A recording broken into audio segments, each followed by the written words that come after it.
কিন্তু মাঝে মাঝে সরকারের কিছু উপদেষ্টা অনাকাঙ্ক্ষিত কিছু আচরণ করেন, আমরা বিস্মিত হই এবং এই ধরনের অনাকাঙ্ক্ষিত আচরণ থেকে অবশ্যই তাদেরকে বিরত থাকতে হবে। রাজনৈতিক বক্তব্য দিতে হলে ওখান থেকে বের হয়ে এসে দেন, ওখানে থেকে নয়। রাজনীতি করার আপনার অধিকার আছে, যেমন অধিকার আমার আছে, কিন্তু একটি দল নিরপেক্ষ অন্তর্বর্তী সরকারের অংশ হয়ে যদি কেউ রাজনীতি করেন, এটা জাতি মেনে নেবে না, এটা জাতি চায় না। এই সংস্কৃতি বন্ধ হওয়া উচিত। রাহমাতুল্লাহ। আলহামদুলিল্লাহ রাব্বিল আলামিন ওয়াসসালাতু ওয়াসসালামু আলা রাসূলিল কারীম ওয়া আলা আলিহি ওয়া সাহবিহি ওয়া আহলি বাইতি আজমাইন। বাংলাদেশ জামাত ইসলামী কেন্দ্রীয় সংগঠনের উদ্যোগে বার্ষিক জেলা ও মহানগরী আমির সম্মেলনে উপস্থিত সম্মানিত নেতৃবৃন্দ, সারা দেশের জেলা এবং মহানগরীগুলো থেকে আগত সম্মানিত দায়িত্বশীল নেতৃবৃন্দ, সাংবাদিক ভাই ও বোনেরা, আল্লাহ তাবারক ওয়া তাআলার শুকরিয়া আদায় করছি 2011 সালের এপ্রিল মাসের পর এমন একটি সম্মেলন একত্রে বসে এই দীর্ঘ 14 বছরের পথ পরিক্রমায় আমরা করার কোনো সুযোগ পাইনি। আল্লাহ তাআলা আজকে আমাদেরকে এই সুযোগ সৃষ্টি করে দিয়েছেন, এই জন্য মহান মনিবের দরবারে লাখো শুকরিয়া আদায় করি, আলহামদুলিল্লাহ। 2009 সাল থেকে শুরু করে 24 সালের 5ই আগস্ট পর্যন্ত আওয়ামী লীগ এবং তাদের সঙ্গীরা বাংলাদেশকে শাসন করেছেন, শোষণ করেছেন। পুরাটা সময় জুড়েই তারা এদেশের বিরোধী দল, মত এবং বিশেষভাবে ইসলামপন্থী জনগণের উপর তারা বিভিন্ন পর্যায়ে তাণ্ডব চালিয়েছে। কমপক্ষে 3টি গণহত্যা সংগঠিত করেছে। প্রথম গণহত্যাটি সংগঠিত হয়েছে তৎকালীন বিডিআর নামক আমাদের সীমান্তের যারা রক্ষী, তাদের হেডকোয়ার্টার পিলখানায়, যেখানে আমরা হারিয়েছি 57 জন চৌকস, দেশপ্রেমিক, প্রতিশ্রুতিশীল সামরিক অফিসার। এরপরের গণহত্যাটি সংগঠিত হয়েছে 2013 সালের এই মাসে 5 তারিখ, 5ই মে শাপলা চত্বরে হেফাজতের ডাকা, হেফাজতের আহ্বানে সমবেত হওয়া যে সমাবেশ ছিল, সেই সমাবেশে রাতের বেলা বিদ্যুৎ বিচ্ছিন্ন করে ঘুটঘুটে অন্ধকারের মধ্যে নির্বিচারে মানুষগুলোকে খুন করা হয়েছে। আর তৃতীয় গণহত্যা সংগঠিত হয়েছে জুলাই মাসের অর্ধেক এবং মে মাসের 5 তারিখ পর্যন্ত গেল বছর, আগস্ট মাসের 5 তারিখ পর্যন্ত গেল বছর। এর সাক্ষী গোটা জাতি, বিশ্ববাসী, বিশেষভাবে আমাদের সংবাদ মাধ্যম। এই দীর্ঘ পরিক্রমায় ফ্যাসিবাদের হাতে যারা নির্যাতিত হয়ে জীবন দিয়েছেন, এর মধ্যে রয়েছেন বাংলাদেশ জামাত ইসলামীর শীর্ষস্থানীয় 11 জন দায়িত্বশীল, আমাদের অনেক সহকর্মী, বিভিন্ন বিরোধী রাজনৈতিক দলের নেতাকর্মী এবং আলেম ওলামা। আর জুলাই অভ্যুত্থানে সেখানে যারা নিহত হয়েছেন তাদের বেশিরভাগ কর্মজীবী, শ্রমজীবী মানুষ, তার সাথে শিশু, কিশোর, আবাল, বৃদ্ধ বনিতা। আমরা মহান রবের দরবারে দোয়া করি দেশ এবং জাতির জন্য এই ত্যাগকে আল্লাহ তাআলা কবুল করুন, তাদেরকে আল্লাহ তাআলা শাহাদাতের মর্যাদা দান করুন। পঙ্গু হয়েছেন অসংখ্য মানুষ, পঙ্গুত্বের কষ্ট নিয়ে তারা যেন জীবন্ত লাশ হয়ে অনেকে আছে। মেরুদণ্ডে আঘাত নিয়ে অনেকে প্যারালাইজড হয়ে নিজের ঘরের বিছানায় কিংবা হাসপাতালে কাতরাচ্ছে। আবার অনেকের অবস্থা তার চেয়ে খারাপ। তাদেরকে পরিবারের সামনে থেকে তুলে নেওয়া হয়েছে, ব্যবসা প্রতিষ্ঠান থেকে, কর্মস্থল থেকে তুলে নেওয়া হয়েছে। তাদের অনেকেরই খোঁজখবর আজ পর্যন্ত নেই। সৌভাগ্যবান অল্প কিছু মানুষ কেবল ফিরে এসেছেন কথিত জল্লাদখানা আয়নাগর থেকে। বাকিদের সন্ধান তাদের আপনজন, প্রিয়জন, সহকর্মীরা জানে না তারা কোথায় আছে। অসংখ্য মানুষকে তাদের ন্যায্য কর্মস্থল, চাকরি থেকে তাড়িয়ে দেওয়া হয়েছে, রিজেক্ট করে নেওয়া হয়েছে। এই তাণ্ডবের জ্বালা সহ্য না করতে পেরে অনেকে দেশ ছাড়তেও বাধ্য হয়েছে। এরকমই একটি কষ্টের ইতিহাস বুকে ধারণ করে বাংলাদেশে গিয়ে চলছে। আল্লাহ তাআলার অশেষ মেহেরবানি, গত বছরের 5 তারিখ আগস্ট মাসের ফেসিবাদের পতন হয়েছে। এখন ফেসিবাদের পতন হলো নাকি ফেসিবাদীদের পতন হলো তা নিয়েও আমাদেরকে চিন্তা করতে হচ্ছে। আমাদের দুঃখের ইতিহাসের এখনো আমরা জাতি হিসাবে ইতি টানতে পারিনি। আপনারা সাক্ষী, প্রথম 3 দিন বাংলাদেশে কার্যত কোনো সরকার ছিল না। এরকম পরিবর্তন যে সমস্ত দেশে সংগঠিত হয়েছে সেখানে ব্যাপক জানমালের ক্ষয়ক্ষতি হয়েছে। আমরা পারিপার্শ্বিক এই ঘটনাবলী থেকে শিক্ষা নিয়ে খুবই অনুভব করছিলাম জাতিকে শান্তি শৃঙ্খলা দিকে আহ্বান করা, ধৈর্য ধরার জন্য আহ্বান করা প্রয়োজন। আমরা 5 তারিখ রাত্রেই সেই কাজটি করেছিলাম। প্রথমে আমরা আমাদের দলীয় সহকর্মীদেরকে অনুরোধ করেছিলাম সবাই যেন শান্ত থাকে, ধৈর্য ধরে এবং দেশকে স্থিতিশীল পরিবেশে ফিরিয়ে আনতে সহযোগিতা করে। এর পাশাপাশি আমরা দেশবাসীকেও আহ্বান জানিয়েছি। আমাদের মতো অন্যান্য দলও সে আহ্বান জানিয়েছে, যার ফলশ্রুতিতে আমরা লক্ষ্য করি অন্যান্য দেশে এ ধরনের পরিবর্তনের পর যা ঘটেছে সেই তুলনায় বাংলাদেশে তেমন কিছুই ঘটেনি। এরপরেও বিচ্ছিন্ন যা ঘটেছে এটাকে আমরা সমর্থন করি না, কারণ সেদিনই আমরা বলেছিলাম আমরা আইন হাতে তুলে নেব না। যারা ক্ষতিগ্রস্ত, যারা ভিকটিম, তারা অবশ্যই ন্যায় বিচার পাওয়ার অধিকার রাখেন এবং প্রতিকার চাইতে হবে আইনি পন্থায়, নিজের হাতে আইন তুলে নিয়ে নয়। আলহামদুলিল্লাহ আমাদের সহকর্মীরা আমাদের ডাকে সাড়া দিয়েছেন।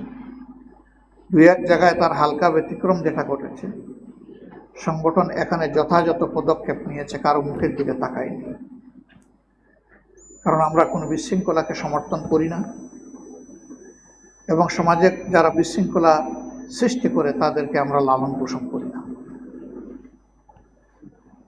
এ পরিবর্তনের পর আমাদের প্রথম অগ্রাধিকার ছিল ক্রন্দনরত শহীদ পরিবারগুলোর পাশে যাওয়া, দাঁড়ানো। দল হিসাবে নিশ্চয়ই আমাদের সীমাবদ্ধতা আছে, তারপরেও মানবিক দায়বোধের জায়গা থেকে আমরা চেষ্টা করেছি প্রত্যেকটি শহীদ পরিবারে পৌঁছে যাওয়ার, তাদেরকে সান্ত্বনা দেওয়ার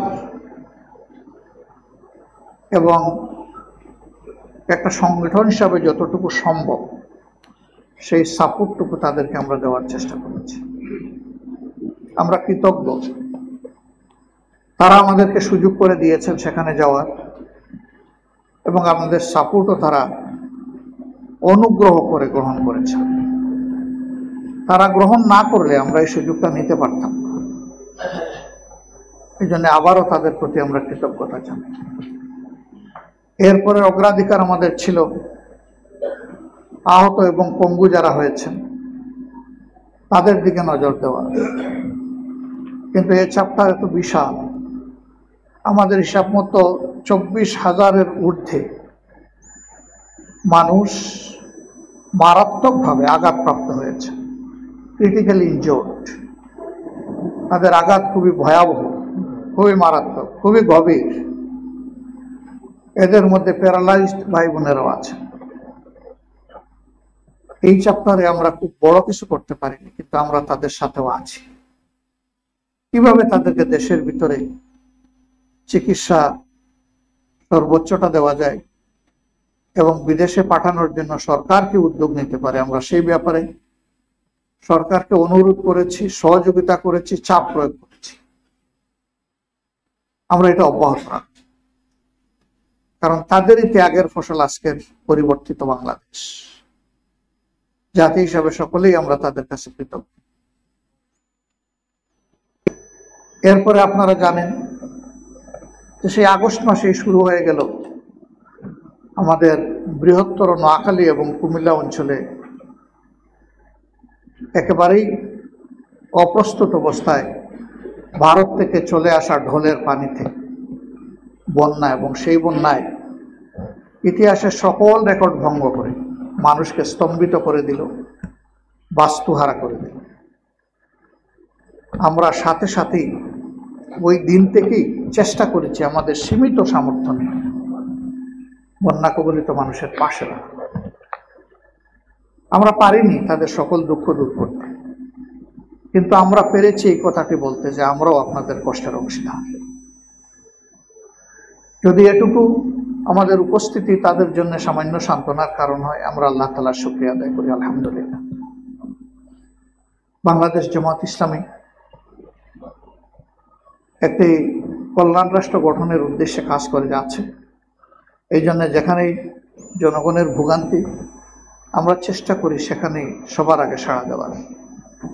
হয়তো বা সবসময় পারি না, কিন্তু আমরা চেষ্টা করি, কথা আমরা বলতে পারি।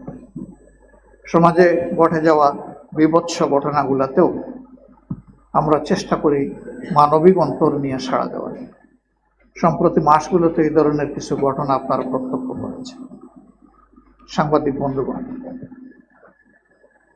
বাংলাদেশ আমাদের সকলের। এ দেশকে ভালোবাসলে নিজেকেই ভালোবাসা হবে। দেশটি যদি স্থিতিশীলতা অর্জন করে এবং গতিশীল অর্থনীতির দিকে আগায়, তার উপকার ভোগে আমরা সকলেই হব। কিন্তু দেশে যদি কোনো অস্থিরতা বিরাজ করে, যদি তার অর্থনীতি মুখ থুবড়ে পড়ে, তাহলে আমরা সকলেই ক্ষতিগ্রস্ত হব। এই জন্য এখানে নাগরিক হিসেবে আমাদের সকলের দায় রয়েছে। তবে পরিবর্তনকামী একটি গঠনমূলক দল হিসেবে আমরা মনে করি জামাতের দায় অনেক বেশি। এই জন্য আমরা সবসময় ইতিবাচক দৃষ্টিভঙ্গি থেকে এই বিষয়গুলোকে দেখার চেষ্টা করি। এই পরিবর্তনের সাথে সাথে আপনারা লক্ষ্য করেছেন 6 তারিখ থেকে আমাদের সাংগঠনিক ভলান্টিয়ার ভাইয়েরা সকল ধর্মীয় প্রতিষ্ঠান, যারা চেয়েছেন তাদের ব্যবসা প্রতিষ্ঠান, যারা চেয়েছেন তাদের বাড়িঘরে, আমরা আমাদের স্বেচ্ছাসেবক দিয়ে পাহারা দিয়েছি একটানা 15 দিন। সেই সময় পুলিশ ছিল না, প্রশাসন ছিল না, সমাজে অনেক কিছু ঘটে যাওয়ার আশঙ্কা ছিল, কিন্তু আল্লাহর অশেষ মেহেরবানিতে আমাদের পাশাপাশি আমরা দেখেছি মাদ্রাসাগুলো থেকে ছাত্ররা বের হয়ে এসেছে, তারাও এই দায়িত্ব পালন করেছে, তাদের শিক্ষকরা এই দায়িত্ব পালন করেছে। কিছু কিছু সংগঠনের কিছু ভলান্টিয়ারকে আমরা বিভিন্ন জায়গায় দেখতে পেয়েছি। এই সকলের সমবেত প্রয়াসে সেই সময়টা আলহামদুলিল্লাহ বড় কিছু ঘটে যায়নি বাংলাদেশ, যা অনেকেই আশঙ্কা করেছে। সকল আশঙ্কাকে উড়িয়ে দিয়ে একটি নতুন ইতিহাস রচিত হয়েছে যে এই জাতি সহনশীল জাতি। এই জাতি পরস্পরের জীবন, সম্পদ এবং সম্মানের প্রতি শ্রদ্ধাশীল একটা জাতি। তারপরে বাইরে গিয়ে যারা নিজ দায়িত্বে কিছু কাজ অপকর্ম করেছেন, আমরা তাদের বিচার এবং শাস্তি দেব। এরা কেউ যেন বিচার এবং শাস্তির আওতার বাইরে না থাকে।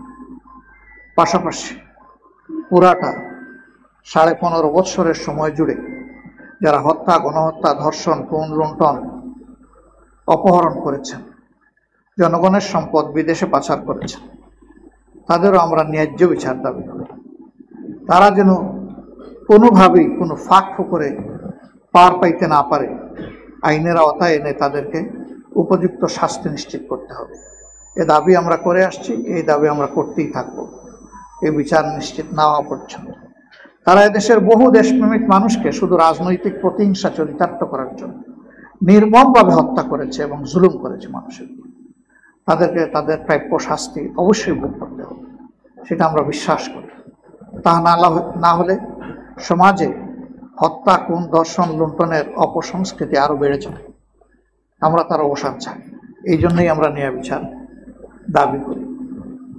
সম্মানিত বন্ধুগণ, আমরা এরপরে প্রায়োরিটি নির্ধারণ করেছিলাম যে সরকারটি গঠিত হয়েছে জন আকাঙ্ক্ষার ভিত্তিতে তাদেরকে ন্যায়সঙ্গত কাজে সহযোগিতা করার। তাদের জনস্বার্থ বিরোধী কোনো কাজ আমাদের সামনে ধরা পড়লে আমরা সহযোগিতা করব না, আমরা পরামর্শ দিব, প্রতিবাদ করব এবং ক্ষেত্র বিশেষে আমরা প্রতিরোধ করব প্রয়োজন হবে। এটি ছিল আমাদের নীতি এবং এই নীতি আমরা অনুসরণ করে চলছি। এই জন্য দেখবেন সরকারের সকল গৃহীত পদক্ষেপে আমরা ইয়েস বলি না। আমরা যেখানে দেখি জনস্বার্থ বিঘ্নিত হচ্ছে সেখানে কিন্তু আমরা আমাদের আপত্তি উত্থাপন করি, প্রতিবাদ জানাই, কর্মসূচি পালন করি। আমরা এর ভিত্তিতেই সরকারকে সহযোগিতা করার পক্ষে। এটি কোনো দলীয় সরকার নয়, কিন্তু মাঝে মাঝে সরকারের কিছু উপদেষ্টা অনাকাঙ্ক্ষিত কিছু আচরণ করেন, আমরা বিস্মিত হই এবং এই ধরনের অনাকাঙ্ক্ষিত আচরণ থেকে অবশ্যই তাদেরকে বিরত থাকতে হবে। রাজনৈতিক বক্তব্য দিতে হলে ওখান থেকে বের হয়ে এসে দেন, ওখানে থেকে নয়। রাজনীতি করার আপনার অধিকার আছে, যেমন অধিকার আমার আছে, কিন্তু একটি দল নিরপেক্ষ অন্তর্বর্তী সরকারের অংশ হয়ে যদি কেউ রাজনীতি করেন, এটা জাতি মেনে নেবে না, এটা জাতি চায় না। এই সংস্কৃতি বন্ধ হওয়া উচিত। এই জাতি একটি নিরপেক্ষ, সুষ্ঠু, বস্তুনিষ্ঠ নির্বাচনের জন্য অপেক্ষা করছে। এক্ষেত্রে অনেকেই তাদের দৃষ্টিভঙ্গি তুলে ধরেছেন, আমরাও আমাদের দৃষ্টিভঙ্গি জনগণের সামনে তুলে ধরেছি। আমরা বলেছি অবশ্যই নির্বাচনটি সুষ্ঠু এবং বস্তুনিষ্ঠ হতে হবে। এই সুষ্ঠুতা এবং বস্তুনিষ্ঠতার স্বার্থে কতিপয় সংস্কার অবশ্যই সাধন করতে হবে। এ বিষয়ে আমরা আমাদের সুপারিশমালা সংশ্লিষ্ট কমিশনগুলোর কাছে আমরা পেশ করেছি। তারা আমাদের সাথে বসা শুরু করেছেন, আরো সিরিজ অফ মিটিং আমাদের সাথে তাদের হবে। এর মধ্য দিয়ে আমরা আশা করি আমাদের মতো অন্যান্য দলের সাথেও তারা বসছেন, একটা সুন্দর সমাধান এখান থেকে বের হয়ে আসবে। আমরা সকল দলের প্রতি আহ্বান জানাবো, রাজনীতি নিজের জন্য নয়, রাজনীতি দেশ এবং জনগণের জন্য। তাই দেশ এবং জনগণের বৃহত্তর স্বার্থকে সামনে রেখে আমরা যেন সংস্কার কাজে মন খুলে আমরা সহযোগিতা করি। আমরা যত বেশি সহযোগিতা করব, তত বেশি জাতি উপকৃত হবে, ততটাই আগামী নির্বাচনটা সুষ্ঠু এবং সুন্দর হবে।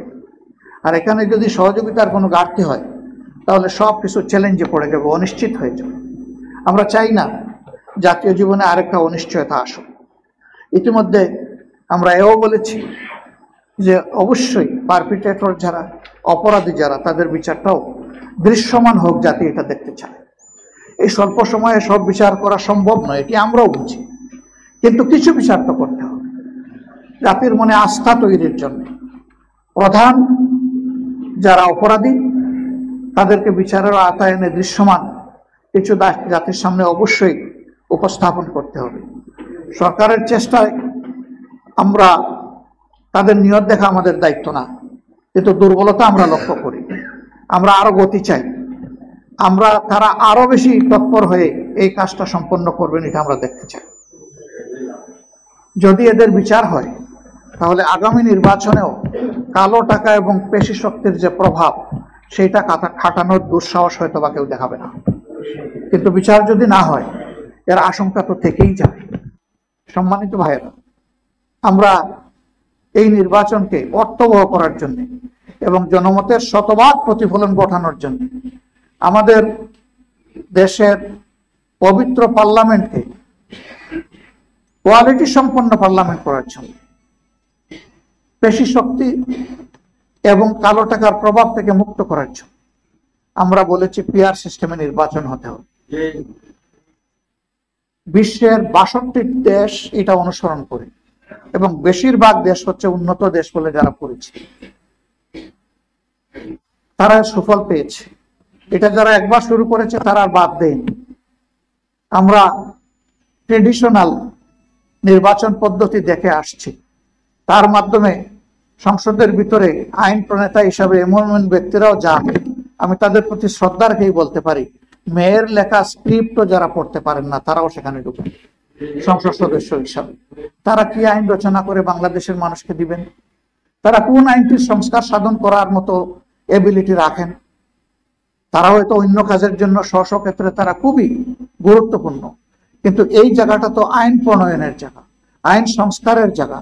এই জায়গাটায় অবশ্যই ওরকম ক্যাপাসিটি যাদের আছে তাদেরই যাওয়া উচিত। এই জন্য আমরা বলেছি যে আনুপাতিক প্রতিনিধিত্ব হিসাবেই সেখানে যাবে লোকেরা। ভোট যে যত পার্সেন্ট পাবে সেই হারে সে আসন পাবে। এতে করে কোনো দলকে ছোট এবং বড় বলার কারো সাহস হবে না। দল দলই, ছোট কি আর বড় কি, এবং কোনো দল কারো দয়ার পাত্র হবে না। সে তার নিজের পায়ে দাঁড়িয়ে সামনের দিকে এগিয়ে যাবে। যদি তার পা মজবুত না হয়, আগামীতে মজবুত করার চেষ্টা করবে, জনসমর্থন বাড়ানোর চেষ্টা করবে, জনসম্পৃক্ত কাজে সে আরো বেশি নিজেকে পেশ করবে। আমরা এই বিষয়ে জাতির সামনে স্পষ্ট করেছি। সরকার চেষ্টা করছেন দেশকে গঠনমূলক ধারায় ফিরিয়ে আনার জন্য। তারা যেটুকু চেষ্টা করছেন এইটুকুর জন্য আমরা তাদেরকে মোবারকবাদ জানাই। কিন্তু মাঝে মধ্যে কিছু ব্যতিক্রম এবং ব্যত্যয় ঘটে। সেই ব্যতিক্রম ব্যত্যয়গুলো আমরা দুর্ভাগ্যজনকভাবে লক্ষ্য করি। আপনারা দেখেছেন যে এরকম কিছু কিছু বিষয় আমাদেরকে মুখ খুলতে হয়েছে, প্রতিবাদ জানাতে হয়েছে। অতি সম্প্রতি নারী বিষয়ক সংস্কার কমিটি নামে একটা কমিটি প্রধান উপদেষ্টা বরাবরে তাদের সুপারিশমালা সাবমিট করেছে। আমরা বিস্মিত হয়েছি। আমাদের বিদ্যমান কালচার, তাহজিব, তামাদ্দুন এর সম্পূর্ণ বিপক্ষে তারা কিছু সুপারিশমালা এনেছেন। এগুলা বিবেচনা করার তো প্রশ্নই উঠে না। এরকম বিষয় যদি সমাজে কখনো ভুল কমেও ঢুকে পড়ে তাহলে সামাজিক ব্যবস্থা একদম তছনছ হয়ে যাবে। আমাদের একটা পারিবারিক সুন্দর ব্যবস্থা আছে, সেই ব্যবস্থায় চরম আঘাত আসবে। শুধু তাই নয়, তাদের কিছু কিছু সুপারিশ আল্লাহর বিধানের বিপক্ষে দাঁড়িয়ে তারা পেশ করেছে। তাদের এই সুপারিশ গ্রহণ করলে কোরআন পরিবর্তন হয়ে যাবে, অথচ আল্লাহ তাআলা কোরআন নাজিল করে বলেছেন, নাজিল করেছে আমি, রক্ষাও করব আমি। এখানে একটা হরফ নোক্তাও কেউ পরিবর্তন করার দুঃসাহস যেন না দেখায়। আমরা সংখ্যালঘু সংখ্যাগুরু এই তথ্যে বিশ্বাসী না। তারপরে এটি বাস্তবতা, বাংলাদেশের 90% ঊর্ধ্বে মানুষ হচ্ছে মুসলমান। এই মুসলমানের দেশে কিভাবে এই ধরনের একটা কমিশন কাণ্ডজ্ঞানহীন এই সমস্ত প্রস্তাবনা নিয়ে আসতে পারে, আমরা বিস্মিত। আমরা বলছি না তাদের সুপারিশমালায় সবকিছুই খারাপ, ভালো যদি থাকে সেটা তো আছেই, কিন্তু কোরআনের বিপক্ষে দাঁড়িয়ে কোনো সুপারিশ দিবেন আর বাংলাদেশের মানুষ মেনে নেবে তা কখন? এই জন্য আমরা ওই রিপোর্ট প্রত্যাখ্যান করিনি, আমরা ওই কমিটিকে প্রত্যাখ্যান করেছি। ওই কমিটি বাতিল করতে হবে। কমিটি শেষ তো রিপোর্টও শেষ। যদি এই সংক্রান্ত কোনো সংস্কার কমিটি গঠন করতে হয় তাহলে রিয়েলি যারা নারী সমাজের প্রতিনিধিত্ব বাংলাদেশে করেন তাদেরকে সম্পৃক্ত করে অগ্রাধিকার দিয়েই কমিটি গঠন করতে হবে। এর বাইরে কোনো কমিটি গঠন করলে এটা কোনো কাজের কাজ হবে না এবং এটা ফাংশন করবে না। সরকারকে এই মেসেজ ইতিমধ্যেই দেওয়া হয়েছে, আশা করি তারা বুঝতে পেরেছেন এবং তারা সেই ব্যাপারে পদক্ষেপ নেবেন, এটা আমরা আশা করতে চাই। সম্মানিত ভাইরা, এরপরেই আমরা বলেছি যে নির্বাচন হতে হবে, কখন এ নিয়ে আমাদেরকে সবাই জানতে চান। আমরা বলেছি সরকারের প্রধান উপদেষ্টা তিনি ঘোষণা করেছেন বারবার, একাধিকবার, এবছরের ডিসেম্বর থেকে আগামী বছরের জুনের মধ্যে নির্বাচন হবে। 6 মাসের একটা রেঞ্জ। এখানে আমাদের দেশের আবহাওয়া এবং কিছু পারিপার্শ্বিকতার ব্যাপার আছে। ফেব্রুয়ারির শেষ এবং মার্চের 3/2 সময় জুড়ে রোজা থাকবে, তারপরে ঈদ থাকবে। এই সময়টা কোনো নির্বাচন সম্ভব নয়। সংস্কার যেটা কার্যক্রম হাতে নেওয়া হয়েছে তা যদি আন্তরিকভাবে গতিশীল করা হয় এবং যদি অংশীজনেরা সবাই সেরকম সহযোগিতা করে, আমরা মনে করি সরকারের ঘোষিত সময়ের ভিতরে সংস্কার সাধন করে নির্বাচন সম্ভব। এর জন্য দুটি সময়কে আমরা উপযুক্ত মনে করি। একটি হচ্ছে ফেব্রুয়ারি মাস রোজা শুরু হওয়ার আগে, আরেকটি হচ্ছে যদি কোনো কারণে এই সময়ের ভিতরে সংস্কারগুলা এবং বিচারের দৃশ্যমান প্রক্রিয়া জনমনে আস্থা সৃষ্টির পর্যায়ে না আসে, তাহলে ম্যাক্সিমাম এপ্রিল পার হওয়া উচিত নয়। কারণ এরপরে আবার কুরবানি আছে, এরপরে ঝড় বৃষ্টি, বাদল, বন্যা, দুর্যোগ, এগুলো আমাদের জাতীয় জীবনের অংশ। তখন একটা অর্থবহ নির্বাচন করা চ্যালেঞ্জের মুখে পড়ে যেতে পারে। এই জন্য এই বিষয়গুলা সংশ্লিষ্ট পক্ষকে বিবেচনায় নেওয়ার জন্য আমরা আহ্বান জানাব। সম্মানিত ভাইয়েরা, আমরা বরাবরের মতো আবারও খুব স্পষ্টভাবে বলতে চাই, জাতিকে বিভক্ত করার যে কোনো কূটকৌশলের আমরা সম্পূর্ণ বিরোধী। এই জন্য ধর্ম কিংবা অন্য যে কোনো ভিত্তিতে জাতি আবার বিভক্ত হোক, এটা আমরা চাই না। এই ক্ষেত্রে আমরা সকলের প্রতি আহ্বান জানাবো, জাতীয় স্বার্থে আমরা সবাই যেন জাতীয় স্বার্থের জায়গাগুলোতে এক এবং ঐক্যবদ্ধ থাকি। রাজনীতিতে যে স্লোগান দেই, আমরা যেন তার বাস্তব প্রতিফলন ঘটাই। দলের ব্যক্তির চেয়ে দল বড়, দলের চেয়ে দেশ বড়। আমাদের কর্মকাণ্ড যেন সেইটাই প্রমাণ করে। 5 তারিখের পরিবর্তনের পর শহীদদের রক্ত পঙ্গু ভাই বোনদের প্রতি সম্মানের দাবি ছিল যে রাজনৈতিক দলগুলো তাদের সহকর্মীদেরকে সকল ধরনের সামাজিক অপকর্ম থেকে সুরক্ষা দেবে এবং এর মাধ্যমে জাতি সুরক্ষা পাবে। কিন্তু দুঃখজনকভাবে এই কাজটি আমরা সম্পন্ন করতে পারি। কোনো দল সম্পূর্ণ ব্যর্থ হয়েছে তাদের নিজেদের সহকর্মীদেরকে সামাল দিতে। এই জন্য যেখানেই যাই এখন শুনতে হয় রেট আগের চেয়ে বেশি। কেন রে ভাই রেট আগের চেয়ে বেশি হবে? রেটই তো থাকবে না, টাকার কথা না। সর্বত্র এই কথা শুনতে হচ্ছে কেন? এমনকি এও শোনা যায় চিহ্নিত অপরাধীদেরকে ধরে পুলিশ থানায় আসতে পারে না, তার আগে তদবির কারখানায় চলে আসে। এই দ্বারা বন্ধ করতে হবে। মানুষকে বোকা মনে করার কোনো কারণ। স্বয়ং জামাতে ইসলামের লোকেরাও যদি এটা করে, মানুষ জামাতে ইসলামকে ঘৃণা করবে। এ কাজ যারাই করবে তাদেরকে মানুষ ঘৃণা করবে, অবশ্যই ঘৃণা করবে। মানুষের ঘৃণা নিয়ে কেউ মানুষের সমর্থন অর্জন করতে পারবেন না। মানুষের সমর্থন পেতে হলে মানুষকে ভালোবাসতে হবে, সম্মান করতে হবে, সামাজিক অপকর্ম থেকে বিরত থাকতে হবে। এটা নির্দিষ্ট কোনো দলের জন্য এই কথা আমার নয়, এটা সকলের জন্য, আমার নিজের জন্য। এতটুকু সম্মানবোধ যদি আমরা না দেখাতে পারি, তাহলে আমরা কি রাজনীতি করি? এ প্রশ্ন তো উঠবেই। তার জন্য রাজনীতি করি, এই প্রশ্ন তো উঠবেই। আমার কর্মকাণ্ডের কারণে, আমার দলের কর্মকাণ্ডের কারণে যদি নির্বিশেষে সমস্ত জনগণ ভুক্তভোগী হয়, এ কিসের রাজনীতি? এই রাজনীতির অবসান চাই আমরা বাংলাদেশে। সম্মানিত বন্ধুগণ, এই সময় আমাদের দেশের বাইরেও বহু হৃদয় বিদারক ঘটনা ঘটে যাচ্ছে। আমরা সবগুলার দিকেই খেয়াল রাখি, কারণ আমরা মানুষ। এখন বলা হয় বিশ্বায়নের গ্রাম, গ্রামের একটা ঘরে আমরা বসবাস করি, সেই হিসাবে সবার প্রতি নজর পড়ে, অটোমেটিক্যালি পড়ে। যারাই যেখানে মানবতার উপরে জুলুম করছেন, আমরা সকল জুলুমের নিন্দা জানাই। বিশেষভাবে আমরা দেখতে পাচ্ছি গাজার উপর, ফিলিস্তিনের উপর বছরের পর বছর জুড়ে তাদের উপর জুলুম করা হচ্ছে। আমরা চাই এটার অবসান হোক। পার্শ্ববর্তী দেশ সহ যেখানে ছুতানাতায়, বিশেষ করে ধর্মীয় আবেগকে উস্কে দিয়ে এই জুলুম যেখানেই করা হয়, আমার দেশে হোক আর বাইরে হোক, সব জায়গার এই অপকর্মের আমরা নিন্দা জানাই। আমরা দাবি করি যে সংশ্লিষ্ট পক্ষ এটা থেকে যেন বিরত থাকে। এটা মনে রাখতে হবে, শান্তি ভোগ করতে হলে সবাইকে নিয়েই শান্তি ভোগ করতে হবে, একা মাঝখান থেকে কেউ শান্তি ভোগ করতে পারবেন না। অতএব সমাজকে অশান্ত করার, বিশৃঙ্খলা সৃষ্টি করার, মানুষের উপর জুলুম করার এই কাজ কোনো সমাজকে শান্তি এবং সম্মান এনে দেবে না। আমরা সেই গায়ের জোরের রাজনীতি এবং সমাজ ব্যবস্থা থেকে বের হয়ে আসার জন্য এই কাজে যারা যেখানেই জড়িত আছেন তাদের সকলের প্রতি উদাত্ত আহ্বান এবং শান্তিকামী বিশ্বের দেশগুলাকে, সরকারগুলাকে আমরা অনুরোধ করব, সবার দায় আছে, কারণ সবার সাথে সবাই আমরা ইন্টারকানেক্টেড।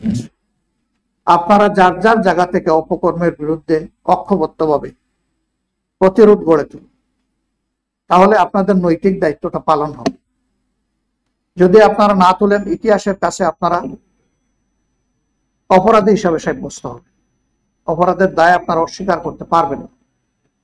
আমরা আমাদের দেশের সরকারকে অনুরোধ করব, দেশের জনকল্যাণে এবং বিশ্বের মানব কল্যাণে যেখানে যা করা দরকার, যখন যে সরকার থাকবে সেই সরকার যেন সেই দায়িত্ব পালন করে, বর্তমান সরকারের জন্য তার সেই দায়িত্ব পালন, তাহলে দেশের জনগণ তাদের সাথে থাকবে, পাশে থাকবে। আমরা দেশবাসীর কাছে দোয়া চাই। আমরা একটা মজলুম দল, যুগে যুগে আমাদের উপর বিভিন্ন পক্ষ জুলুম করেছে, আমরা কোনো প্রতিশোধ ওই অর্থে নিতে চাই না। তবে আমরা যেখানে ক্ষতিগ্রস্ত হয়েছি, নিহত হয়েছি, আহত হয়েছি, গুমের শিকার হয়েছি, অন্যভাবে ক্ষতিগ্রস্ত হয়েছি, সেই জায়গাগুলোতে অবশ্যই আমরা আইনের প্রতিকার চাওয়ার অধিকার রাখি এবং সেটা আমরা চাচ্ছি। আরেকটি কথা বলেই আমি আজকে আমার কথা শেষ করব। আপাতত বাংলাদেশ একটি ধনী দেশ নয়, বাংলাদেশ একটা ভুক্তভোগী দেশ। গত 15.5 বছর সহ স্বাধীনতার পর থেকে যারা দেশের সম্পদ চুরি করে বিদেশে পাচার করেছেন, এদের সকলের শ্বেতপত্র জাতির সামনে প্রকাশ করতে হবে এবং লুণ্ঠিত লন্ডার্ড মানি যেগুলো, পাচারকৃত অর্থ যেগুলো, সেগুলা দেশে ফিরিয়ে আনার কার্যকর পদক্ষেপ গ্রহণ করতে হবে। এখনো বাংলাদেশের ভল থেকে ডাকাতি হয়ে যাওয়া টাকা আমরা ফেরত পাইনি, সেগুলাও ফেরত আনতে হবে। আমরা বিশ্বাস করি এগুলোর সাথে রাজনীতির কালো হাত ছিল, নইলে এত বড় বিপদ জাতির ঘটতে পারে না। যেটা কোনো বক্তব্য মতে, বাংলাদেশ ব্যাংকের তথ্য মতে বাংলাদেশ থেকে গত 15.5 বছরে 22 লক্ষ কোটি টাকা এখান থেকে পাচার হয়েছে, 26 লক্ষ কোটি টাকা পাচার হয়েছে। আমরা চাই প্রত্যেকটি টাকা ফিরে এসে রাষ্ট্রের কোষাগারে যোগ এবং জনকল্যাণে সেটা ব্যয় হোক। সম্মানিত সাংবাদিক বন্ধুগণ, আপনাদের প্রতি বিশেষ অনুরোধ, আপনারা ওই জাতির সন্তান, এ জাতির অংশ, জাতির বিবেক, জাতির আয়না, আপনাদের দর্পণে সেই চিত্রগুলা তুলে ধরুন এবং আপনারাও এই কাজে সহযোগিতা করুন। তাহলে দেশ আপনাদের প্রতি কৃতজ্ঞ থাকবে এবং আপনাদের নৈতিক দায়িত্বটা পালনে আপনারা সক্ষম হবেন। আপনারা হবেন সমস্ত ধরনের অন্যায় অপরাধের বিরুদ্ধে যোদ্ধা। সেই যুদ্ধে আপনাদেরকে আমি সামিল হওয়ার আহ্বান জানাই। আপনাদের যুদ্ধ কিন্তু অনেক শক্তিশালী, সারা বিশ্বকে নাড়াতে পারে, সজাগ করে দিতে পারে।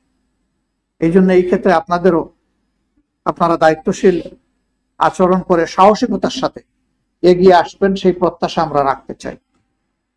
আমরা মহান রবের দরবারে দোয়া করি, বাংলাদেশ জামাত ইসলামী কোরআন ভিত্তিক যে ইসলামী কল্যাণ রাষ্ট্র গড়তে চায়, আল্লাহ যেন সেই কল্যাণ রাষ্ট্র গড়ার পথে আমাদেরকে এগিয়ে যাওয়ার ক্ষেত্রে বিশেষভাবে সাহায্য করেন। মহান রবের সাহায্য পেলেই শুধু এই মহান কাজ আঞ্জাম দেওয়া সম্ভব হবে, অন্যথায় সম্ভব নয়। এই জন্য মহান আল্লাহ তাআলার দরবারে আমরা কাতর হয়ে চাইব এই জাতির কল্যাণে যেন আল্লাহ তাআলা এই প্রিয় দলটিকে, শহীদদের এই কাফেলাকে আল্লাহ তাআলা কবুল করেন। আপনাদের সকলকে ধন্যবাদ, অসংখ্য ধন্যবাদ। আল্লাহ রাব্বুল আলামিন জাতি গঠনের যাত্রাপথে সকলকে ঐক্যবদ্ধ হয়ে কাজ করার তৌফিক দান করুন। ওমা তৌফিক ইল্লা বিল্লাহ। আসসালামু আলাইকুম ওয়া রাহমাতুল্লাহি ওয়া বারাকাতুহু।